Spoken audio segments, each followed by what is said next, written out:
Hi guys, welcome back to Day Trade Diary. Today is the 25th of March 2026 and I'll give you an update about what happened yesterday on the 24th of March. We have since rebounded quite strongly, as you can see on the chart on the right. Our net asset value took a big hit in the last few days, but then it has recovered strongly in the last 2 days or so. So for Oanda, we are now at 14,479 with an overall net exposure of 73% on this platform. And for Binance, we're at 9902 US dollars with an exposure of just 27%.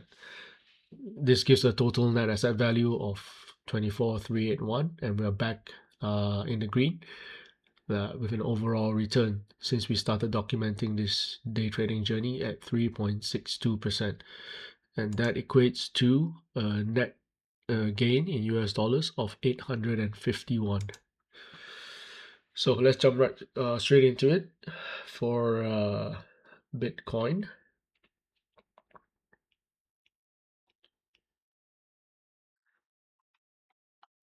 For Bitcoin, we had one buy here and one take profit up here since our last update. So the grid seems to be working well. Let's zoom out a little bit. Yep, so you can see in a range like this, it works really well with alternating buy and sell orders, which we like. So let's zoom out a little bit and then we can see, let's remove some of the noise. Yeah, there you go. So now you can clearly see all the buys on the way down and all the sells on the way up. So this is working really good. Okay, that was for Bitcoin. Let's look now at let's look first of all, which one do we have activity in? Silver.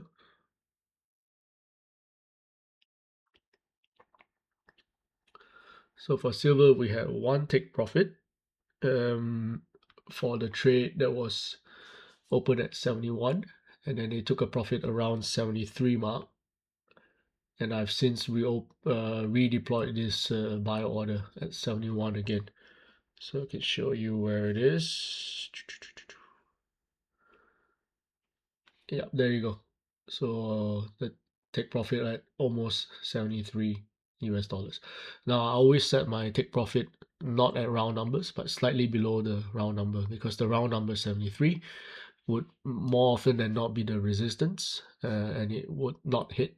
So if you set it slightly below, then it tends to hit more often than not. Okay, let's see. So yeah, we'll continue to monitor this and redeploy the buy orders whenever take profits are hit.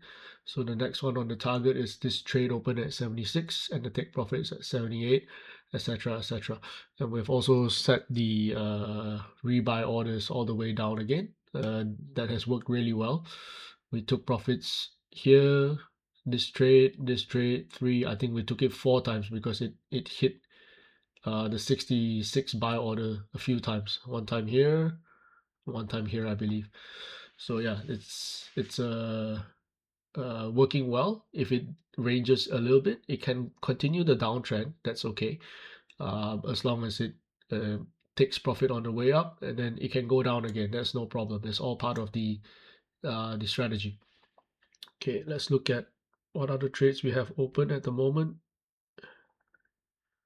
Yeah, China A50. So this trade is open, and then now we are in the profit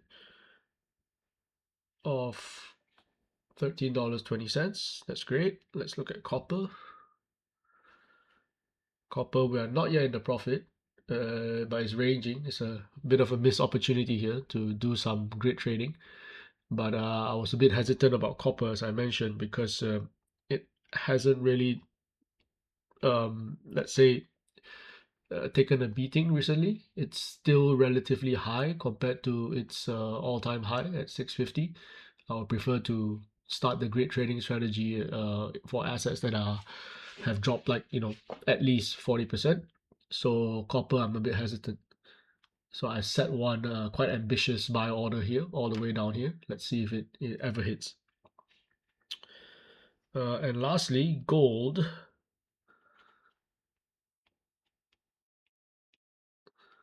Yeah.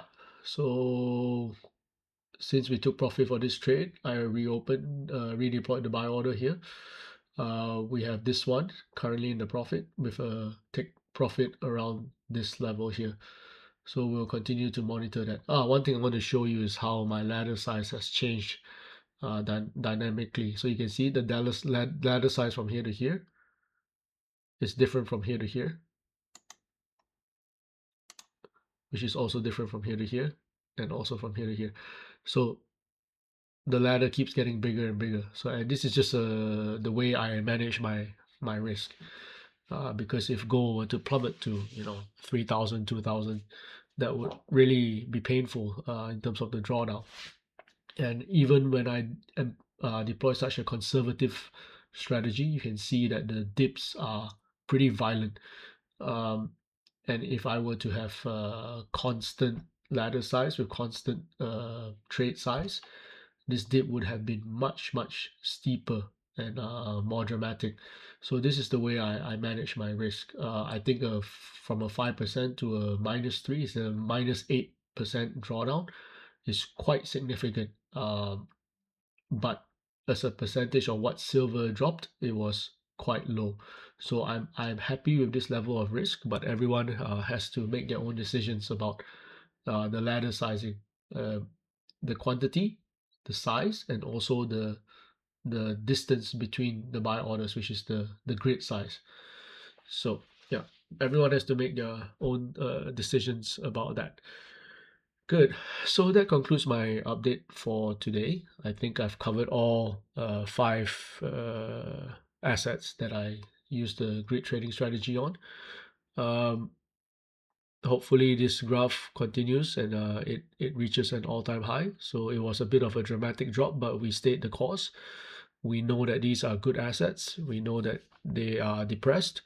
Um, and we will continue to buy the dips. Okay, everyone, that's my update for today.